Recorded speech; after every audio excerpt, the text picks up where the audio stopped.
Hello जय हिंद दोस्तों, मैं शुभम आप सभी का स्वागत करता हूं आपके अपने इस यूट्यूब चैनल शुभमी क्लासेस में। आज की जो हमारी क्लास है वो मैथ्स यानी कि गणित की होने वाली है। बहुत सारे विद्यार्थी कमेंट कर रहे थे कि सर मैथ की क्लासेस भी स्टार्ट करिए, पर देखिए जो आपकी टॉपिक वाइज क्लास है वो जैसे ही आपके आर्मी अग्निवीर के फॉर्म निकलेंगे 2023 वाले, उसके बाद हमारी मैथ की टॉपिक वाइज क्लासेस स्टार्ट हो जाएंगी। फिलहाल हम मिक्स टॉप 15 क्वेश्चन डिस्कस करने वाले हैं, क्योंकि आपके एग्जाम में मैथ से 15 ही क्वेश्चन पूछे जाएंगे, राइट। और ये जो आपका टेस्ट है आज का, ये आपके बिल्कुल ओरिजिनल पेपर पर आधारित है। मैं उम्मीद करूंगा सेशन आपको जरूर हेल्पफुल लगेगा। सभी को कंप्लीट टेस्ट लगाना है। चलिए अपनी क्लास स्टार्ट करते हैं। तो देखिए आज के जो प्रश्न है उनकी संख्या कितनी है? 15 है, क्योंकि ये मैथ का सेक्शन है। टारगेट मैं आप सभी को दे रहा हूं आज 12 क्वेश्चन करने का, है ना। ज्यादा हाई लेवल का टेस्ट नहीं है, मीडियम लेवल और लो लेवल का ही टेस्ट रखा गया है, राइट। लैंग्वेज हिंदी और इंग्लिश दोनों रहेगी। पहला क्वेश्चन है आपके सामने, इकाई का अंक ज्ञात करना है। आपको संख्याएं दे रखी है, इसमें आपको इकाई का अंक ज्ञात करना है। और ये यूनिट डिजिट वाला टॉपिक भी इंपॉर्टेंट है। एक क्वेश्चन लगभग एग्जाम में पूछा जाता है ना। देखिए इस क्वेश्चन को आपको सोल्व नहीं करना, ठीक है। अगर किसी भी संख्या के इकाई का अंक 0 हो, उस 0 को किसी से भी मल्टीप्लाई करेंगे, आपका लास्ट में 0 ही रहेगा, है ना। क्योंकि हमको यूनिट डिजिट बताना है, तो हम इस 0 को किसी भी संख्या के यूनिट डिजिट से मल्टीप्लाई करेंगे तो लास्ट में आपका 0 ही रहेगा। ऑप्शन डी आपका करेक्ट आंसर है, राइट। अब देखिए सपोज करिए यहां पे 0 ना रहकर यहां पे 2 होता, तो हम क्या करते, इस संख्या का 2 यूनिट डिजिट गुणा इसका यूनिट डिजिट 1 है, नेक्स्ट का यूनिट डिजिट 7 है और नेक्स्ट का यूनिट डिजिट कितना है? 3 है। इनके यूनिट डिजिट को ही हमको मल्टीप्लाई करना था, ठीक है। 7 या 21, यहां पे 21 आ गया और 2 से मल्टीप्लाई करेंगे तो यहां पे यूनिट डिजिट आपका 2 आ जाता, है ना। इस केस में अगर यहां पे 0 ना रहकर कोई और संख्या होती तो हमको सिर्फ यूनिट डिजिट को ही पकड़ना है मल्टीप्लाई में, समझ गए। चलिए नेक्स्ट क्वेश्चन देखिएगा। सेकंड नंबर क्वेश्चन आपके सामने। सेकंड नंबर क्वेश्चन है कि 5 क्रमागत संख्याओं का औसत 23 है, तो सबसे छोटी संख्या ज्ञात करें। ध्यान से देखिए 5 क्रमागत संख्याएं हैं। कौन सी संख्याएं हैं जी? 5 क्रमागत संख्याएं हैं जिनका औसत 23 है। अब कोई भी संख्याएं लगातार हों और वो ऑड में दे रखी हों, तो उनका जो औसत होता है वो हमेशा बीच वाली संख्या होती है, ठीक है। इस चीज को ध्यान रखिएगा। 5 क्रमागत संख्याएं हैं, मान लिया 1 2 3 4 5। अब क्योंकि ये क्रमागत है, लगातार हैं और संख्याएं क्या है? ऑड हैं, 5 हैं, है ना। तो जो औसत होता है वो हमेशा क्या होता है? बीच वाली संख्या होती है 23। इस चीज का ध्यान रखिएगा। अगर इवन होगा तो उस केस को भी हम आगे आने वाली क्लासेस में डिस्कस कर लेंगे। फिलहाल इसको डिस्कस करते हैं। अब क्योंकि 5 लगातार संख्याएं हैं और 5 है यानी कि ऑड हैं, 5 की जगह 7 होता तो भी ऑड है, तो हमको जो एवरेज आएगा वो हमारा हमेशा बीच वाली संख्या होती है, ठीक है। हमको सबसे छोटी संख्या बतानी है। अब संख्याएं क्योंकि लगातार हैं, इससे पहले कौन सी संख्या आएगी? 22 आ जाएगी, और इससे पहले कौन सी संख्या होगी? 21, राइट। यानी कि जो सबसे छोटी संख्या है वो कितनी है? 21 है। ऑप्शन बी आपका करेक्ट आंसर होगा। समझ गए सभी। सबसे बड़ी संख्या बोलता तो हमारा यहाँ पे 24 और नेक्स्ट संख्या 25 हो जाती।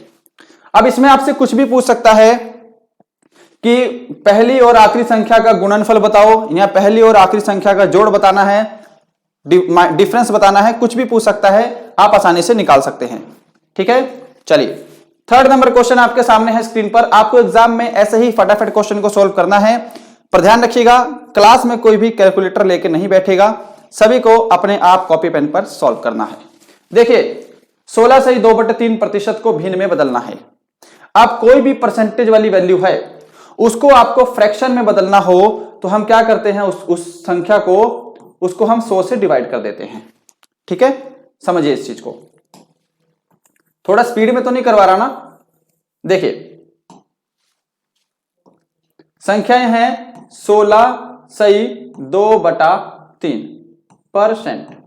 इसको सोल्व करना आता है ना। 16 को 3 से मल्टीप्लाई करेंगे 48, और 48 में ये आपका 2 प्लस हो जाएगा, यानी कि यहां पे आपका बन जाएगा 50/3।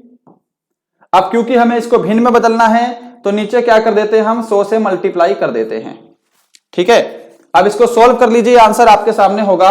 50 से कैंसिल करेंगे, 50 दूनी 100, यानी कि यहां पे आपका 1/6 आपका ऑप्शन बी जो है ये करेक्ट आंसर है। बताइए क्या सभी ने यहां पे ऑप्शन बी को आंसर किया है? 1/6 जो है यह आपका बिल्कुल करेक्ट आंसर है जी। चले आगे, चलिए बढ़ते हैं क्वेश्चन नंबर 4 की तरफ। सिंपल क्वेश्चन है जी, सिंप्लीफिकेशन से क्वेश्चन है, वर्गमूल वाले चैप्टर से। ये गलत मत करिएगा, बिल्कुल इजी क्वेश्चन है ये। बोला है कि 30 की पावर 2 माइनस 20 की पावर 2 बराबर 10x है, तो आपको x का मान बताना है। सिंपल है, देखिए 30 का स्क्वायर करेंगे कितना बनेगा आपका? 900 बनेगा। कितना बनेगा? 900 बनेगा। 20 का स्क्वायर करेंगे कितना बनेगा? 400 बनेगा। बीच में माइनस का साइन है तो ये कर दिया मैंने 400। इसकी जो वैल्यू है वो कितनी है? आपको 10x दे रखी है। माइनस करेंगे कितना बच गया जी? 500 बच गया। और 500 की वैल्यू कितनी है? यहाँ पे 10x है। राइट, ये 0 से आपका 0 कैंसिल हो गया। यहां से जो x की वैल्यू आ जाएगी वो कितनी आ जाएगी? 50 आ जाएगी। क्या सभी ने यहां पे ऑप्शन बी को आंसर किया है? 50 जो है ये आपका करेक्ट आंसर है जी। बताइए, सिंपल है ना? आज की क्लास थोड़ी सी सिंपल और हल्की सी मीडियम लेवल की है ना? आगे आने वाले टॉपिक और भी हैं, प्रॉफिट लॉस, परसेंटेज, औसत, कई टॉपिक हैं। 5वां नंबर क्वेश्चन देखिए, 540 में वह कौन सी छोटी से छोटी संख्या घटाई जाए कि वह एक पूर्ण वर्ग बन जाए? जो इंग्लिश मीडियम वाले हैं भाई वो इंग्लिश में रीड कर लें, है ना? अब इंग्लिश और हिंदी दोनों में रीड नहीं करेंगे, इंग्लिश में इसलिए लिखा है, आप इंग्लिश में आसानी से रीड कर सकते हैं। चलिएगा सॉल्व करते हैं। देखिए 540 के आसपास आपको देखना है कि कौन सी संख्या जो है वो स्क्वायर में है। अब मुझे पता है कि अगर मैं 23 का स्क्वायर कर दूं तो ये कितना हो जाएगा? 529 हो जाएगा। इसके अलावा 22 का स्क्वायर 484 होता है तो 529 के आसपास भी नहीं है। 24 का स्क्वायर करेंगे तो वो काफी बड़ा हो जाएगा, है ना? तो यानी कि 540 में संख्या क्या है जी? 540 में अगर मैं 11 घटा दूं तो मेरे पास 529 बचता है। यही बचता है ना? यानी कि हमारा ऑप्शन सी जो है 11 आपका करेक्ट आंसर होगा। लीजिए बताइए, क्या इसमें किसी का कोई इशू है? सभी का क्लियर है ना? चलिए क्वेश्चन नंबर 6 आपके सामने। दो संख्याओं का मैं से 11 तथा लय से 7700 है। यदि पहली संख्या 275 है तो दूसरी संख्या ज्ञात करें। करिए जी सोल्व। इस क्वेश्चन को कैसे सोल्व करेंगे? सोल्व करिए, ठीक है? जल्दी से इस क्वेश्चन को सोल्व करिए। कैसे इस क्वेश्चन को आप लोग सोल्व करेंगे? तो देखिए, जब भी आपके सामने कोई ऐसा क्वेश्चन दिखाई दे आपको कैसे सोल्व करना है, सबसे पहले आपको फॉर्मूला पता होना चाहिए। फॉर्मूला क्या है जी? एलसीएम गुणा एचसीएफ। एलसीएम गुणा एचसीएफ बराबर क्या है? संख्याओं का गुणनफल। संख्याओं का गुणनफल यानी कि मल्टीपल। अब देखिए एचसीएफ कितना है? हमको दे रखा है 11। एलसीएम कितना दे रखा है हमको? 7700 रुपए कह रहा हूं, 7700। ठीक है, अगर पहली संख्या 275 है, इसको क्या करेंगे? 275 से भाग कर देंगे। अब जो संख्या इक्वल में आएगी वो यहां पे डिवाइड में चली जाएगी। 275, ठीक है।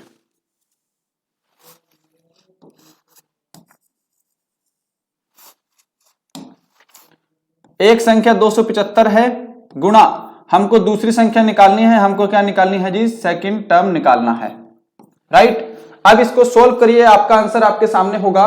देखिए सोल्व करते हैं। 11 से कैंसिल कर दूंगा मैं, यहां पे 11 दूनी 22 और यहां पे 11 पंजे 55, राइट? 25 आ गया। 25 से ऊपर 7700 को कैंसिल करेंगे, 25 तिया 75, राइट? कितना बच गया? यहां पे आपका 2 बच गया। यहां पे आपका बच गया 25 तिया 75, ठीक है? 2 बच गया। यहां पे आपका 0, 25 8 200, 308। 308 जो है वह आपकी दूसरी संख्या होगी। सिंपल था जी इस क्वेश्चन में, बस आपको ये फॉर्मूला पता होना चाहिए। और ये ऐसा टाइप है एलसीएम और एचसीएफ का जो कि एग्जाम में पूछा जाता है, ठीक है? चलिए बढ़ते हैं 7 नंबर क्वेश्चन की तरफ। जब आपके आर्मी अग्निवीर 2023 के फॉर्म निकल जाएंगे उसके बाद जो है हम अपनी क्लास टॉपिक वाइज भी स्टार्ट करेंगे। फिलहाल हमारी ये पहली क्लास है 2023 अग्निवीर के लिए, तो हम मिक्स मैथ के क्वेश्चन डिस्कस कर रहे हैं। प्रश्न है कि यदि ए बी से 40% अधिक है तथा बी सी से 20% कम है, ए रेशो सी का मान बताना है। लीजिए करिए जी इस क्वेश्चन को सोल्व। कैसे सोल्व करेंगे? क्वेश्चन इंपॉर्टेंट है, क्वेश्चन को सोल्व करिए। तो बढ़ते हैं सॉल्यूशन की तरफ। सॉल्यूशन देखिएगा, थोड़ा सा और स्पेस ले लेते हैं ना। लीजिए, ठीक है। बोला है कि ए बी से 40% अधिक है। देखिएगा यहां पर मैं लिख लेता हूं ए रेशो बी। ए बी से 40% अधिक है। अगर बी की वैल्यू 100 है तो ए की वैल्यू 140 हो जाएगी, क्योंकि ये 40% अधिक है। अगर मैं यहां पे इनका रेशो बना लूं तो यहां पे 2 पंजे 10 और 2 सत्ते 14, 7:5 जो है पहले केस में ए और बी का अनुपात आ गया। आगे बोला है कि बी सी से 20% कम है, तो मैं यहां पे क्या कर लेता हूं, बी रेशो सी का मान भी निकाल लेता हूं। ठीक है, अगर मैंने सी की वैल्यू 100 मानी है तो बी जो है सी से 20% कम है, तो बी की वैल्यू 80 हो जाएगी। अब इनका अगर मैं रेशो बना लूं 20 चौके 80 और 20 पंजे 100, ये 4:5 जो है बी और सी का अनुपात आ गया। अब इनको हम मर्ज करके नया अनुपात निकालते हैं, आप सभी को पता होगा। तो यहां पे हम कर लेते हैं, ठीक है, हमारे पास स्पेस है। देखिए ए रेशो बी रेशो सी। ए रेशो बी की वैल्यू कितनी है जी? 7:5 है, ध्यान रखिएगा 7:5। और बी रेशो सी का मान कितना है जी? 4:5 है ना। तो यहां पे क्या कर दूंगा मैं, 4:5 लिख लूंगा। अब इसको तो आपको सोल्व करना आता है ना, ये तो बिल्कुल बेसिक इक्वेशन बन गई। देखिए 7 को 4 से मल्टीप्लाई करेंगे 28, कितना बनेगा जी? 28। 5 को 4 से मल्टीप्लाई करेंगे इट्स 20, और 5 को 5 से मल्टीप्लाई करेंगे तो 25 बनेगा। यानी कि ये ए रेशो बी रेशो सी की वैल्यू आ गई। हमको ए रेशो सी का मान बताना है 28:25। ऑप्शन आपका डी जो है ये करेक्ट आंसर है। बताइएगा क्या सभी ने यहां पे ऑप्शन डी को आंसर किया है? क्वेश्चन को देख लीजिए एक बार, क्या सभी ने ऑप्शन डी को आंसर किया है? चलिए बढ़ते हैं नेक्स्ट क्वेश्चन पे। क्वेश्चन नंबर 8 आपके सामने, बहुत ही आसान क्वेश्चन है।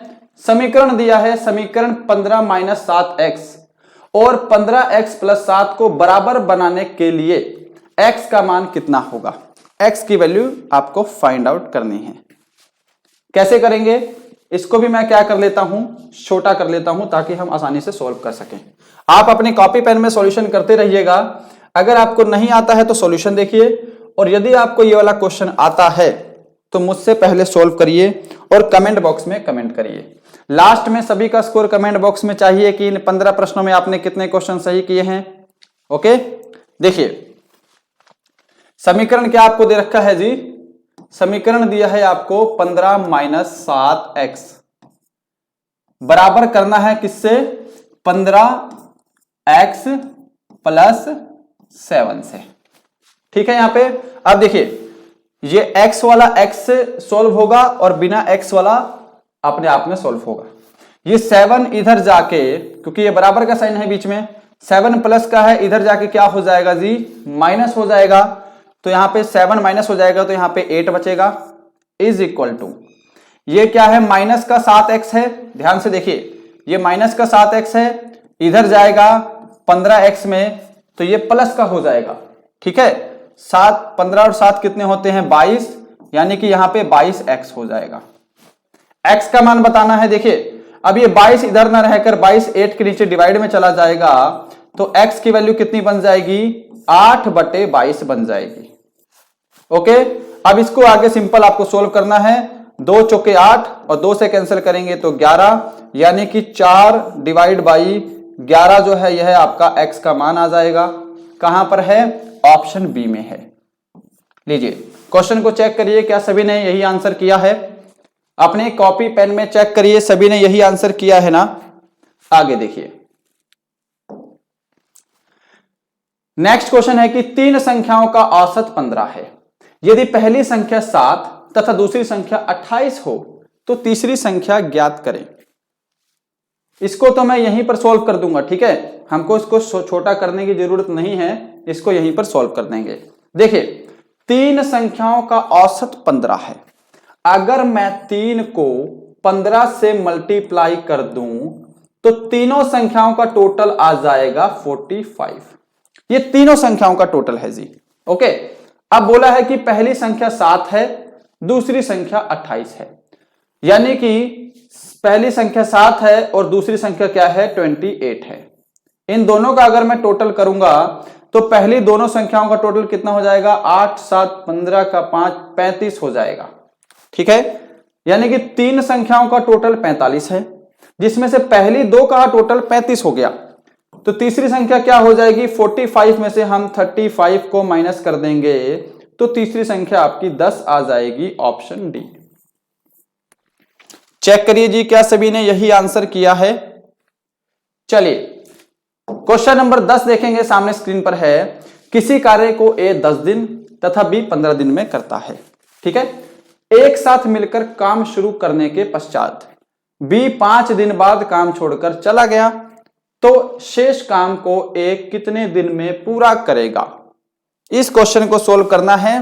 क्वेश्चन बहुत इंपॉर्टेंट है, ये आपका टाइम एंड वर्क वाले टॉपिक से है। चलिए क्वेश्चन को सोल्व करते हैं।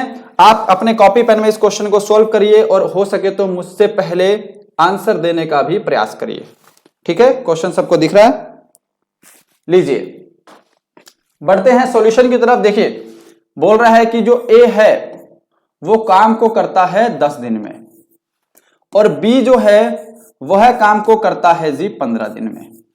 अब हमको टोटल काम पता होना चाहिए कि टोटल यूनिट ऑफ वर्क कितना है।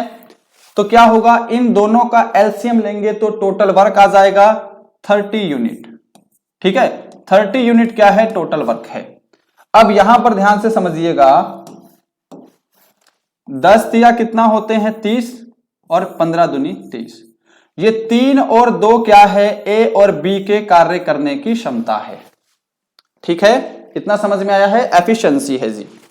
अब बोला है कि काम शुरू करने के 5 दिन बाद बी छोड़कर चला गया है, ठीक है। काम शुरू करने के पश्चात बी 5 दिन बाद काम छोड़कर चला गया, यानी कि 5 दिन तो दोनों ने मिलकर साथ में काम किया है ना, उसके बाद ही बी छोड़कर गया है। तो दोनों की एफिशिएंसी का टोटल कितना है, 3 और 2 5। 5 दिन दोनों ने साथ मिलकर काम किया है तो कितना काम किया होगा जी 25 यूनिट। इतना क्लियर है। आगे देखिए टोटल काम कितना था 30 यूनिट। अब 30 यूनिट में से 25 यूनिट तो दोनों ने मिलकर कर दिया 5 दिन में, शेष काम कितना बचा है जी 5 यूनिट बचा है ना। बोला है शेष काम जो है वो ए कितने दिन में करेगा। अब देखिए ए की बारी आ गई, कितने दिन में करेगा, शेष काम कितना है 5 यूनिट। ए की कार्य करने की क्षमता कितनी है 3 है, तो 5/3 आपका राइट आंसर होगा, ऑप्शन डी। शेष काम ए जो है ये 5/3 दिन में करेगा, 5/3 डेज। बताइए क्या इसमें किसी का कोई इशू है। चलिए फिर क्वेश्चन नंबर 11 है आपके सामने। एक व्यक्ति 39 किलोमीटर की दूरी 3 घंटे में तय करता है, ठीक है। तो 5 घंटे में कुल कितनी दूरी तय करेगा, ये आपको सिंपल सा बताना है और क्वेश्चन इंपॉर्टेंट है, जल्दी से सॉल्व करिए, ठीक है। जल्दी से इस क्वेश्चन को सॉल्व करिए। हाँ, मेरी वॉइस सब ठीक है, ओके क्लियर है। देखिए बोला क्या है, हमको दूरी बतानी है, डिस्टेंस, ठीक है। डिस्टेंस का फॉर्मूला क्या होता है, स्पीड इनटू टाइम। शायद मैं क्वेश्चन के आगे तो नहीं आ रहा, ठीक है, क्वेश्चन तो दिख रहा है ना, स्पीड इनटू टाइम। अब ध्यान से एक चीज समझिए, बोला है कि 39 किलोमीटर की दूरी 3 घंटे में तय करता है।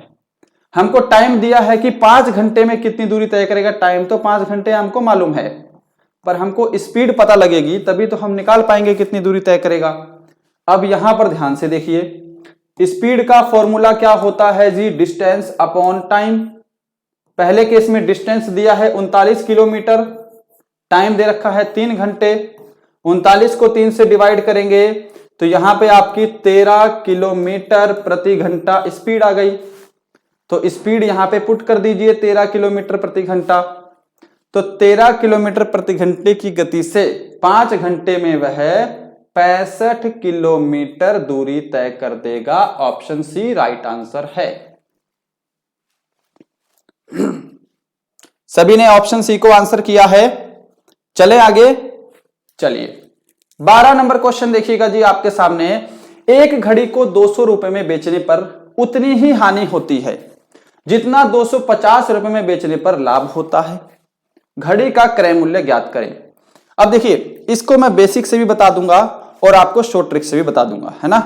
बेसिक से बताने का दूसरा रूल है, क्योंकि इस टाइप में थोड़ी सी और लैंग्वेज चेंज करके भी क्वेश्चन पूछ देता है। ठीक है, फिलहाल इसको देखिए कि जब भी ऐसा क्वेश्चन दिखाई दे कि इतने रुपए में बेचने पर हानि हो रही है और इतने रुपए में बेचने पर लाभ होगा, जब भी जितना और उतना वाला क्वेश्चन आए, आपको हमेशा क्या करना है, इन दोनों को जोड़कर, आपको हमेशा क्या करना है, इन दोनों को जोड़कर 2 से डिवाइड कर देना है, आपका क्रय मूल्य आ जाएगा। ठीक है, यहां पे 450 आ गया।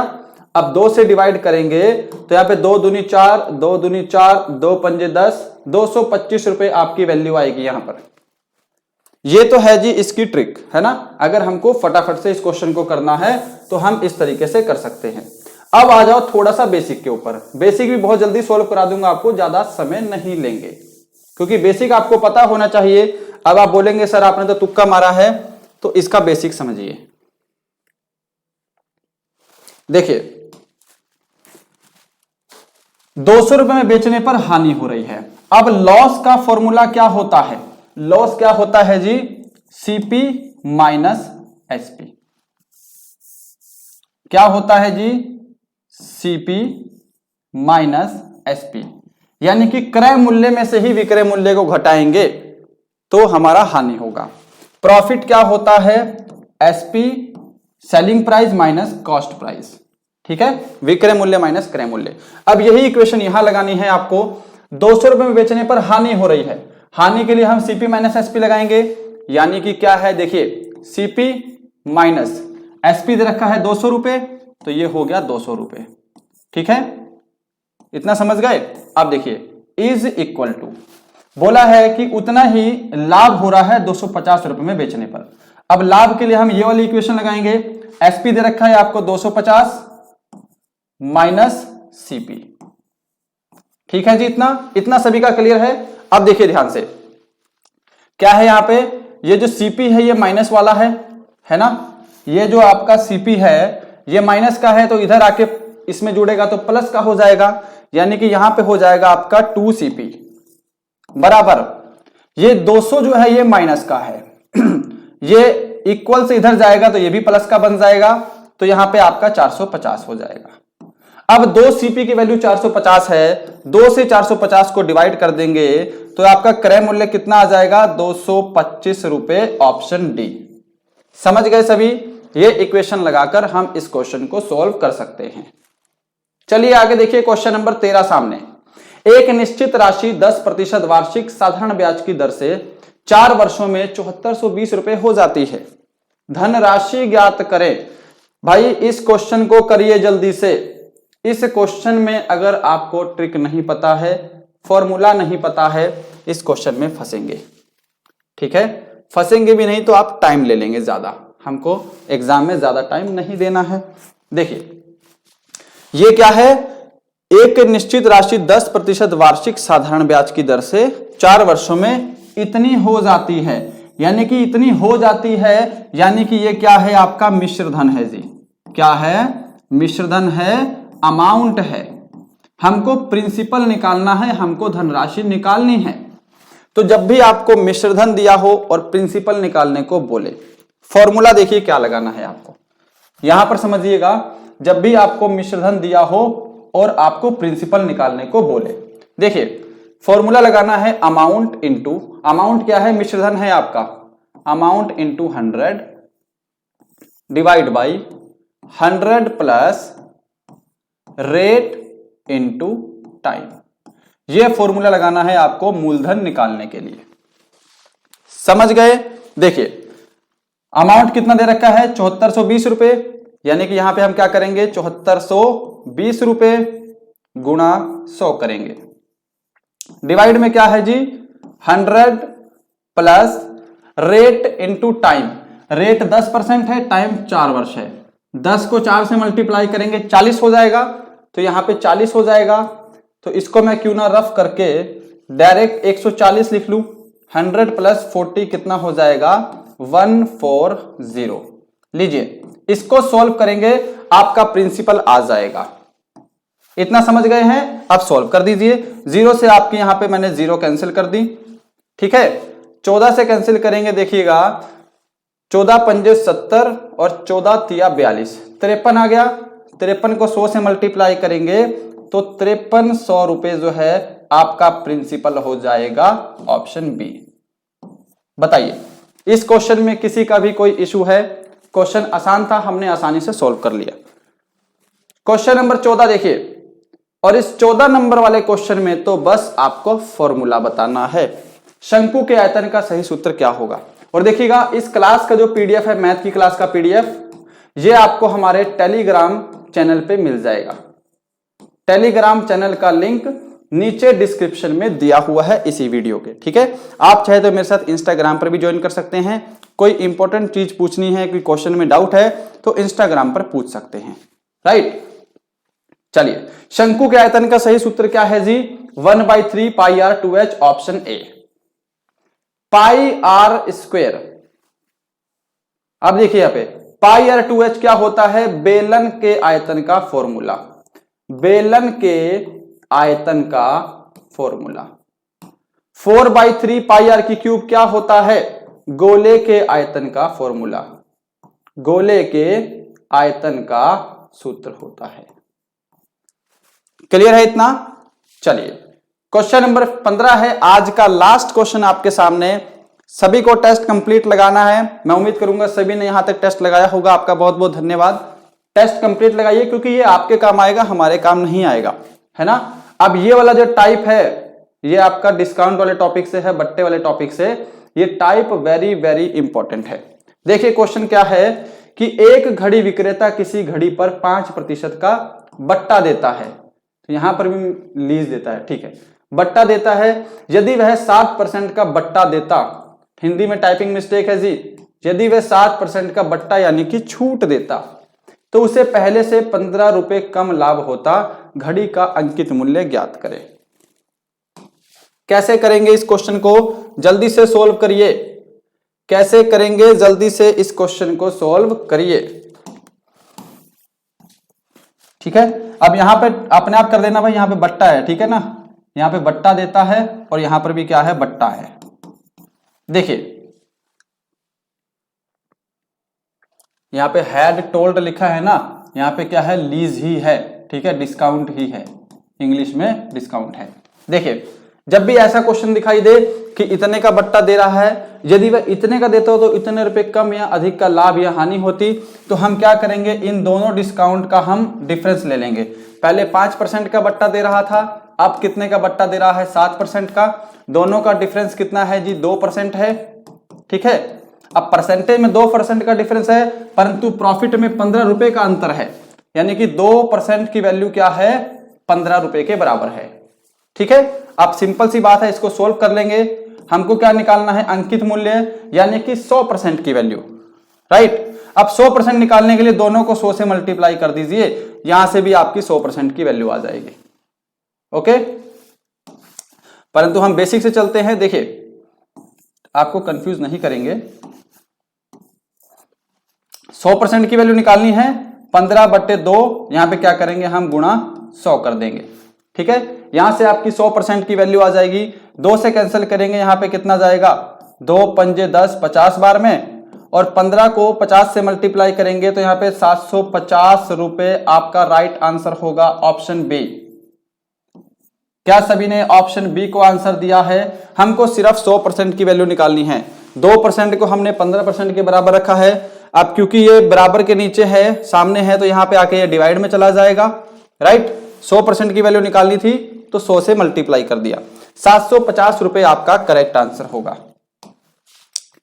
तो दोस्तों ये थे आपके आज के मैथ के पूरे 15 प्रश्नों का टेस्ट, मिक्स प्रश्नों का। बताइएगा आज का सेशन आपको कैसा लगा? इन 15 प्रश्नों में आपने कितने क्वेश्चन करेक्ट किए हैं? मैं उम्मीद करूंगा सेशन आपको जरूर हेल्पफुल लगा होगा। अभी तक आपने चैनल को लाइक शेयर सब्सक्राइब नहीं किया है तो जरूर करिएगा। मिलते हैं कल किसी और अच्छे सेशन के साथ, तब तक के लिए जय हिंद जय भारत।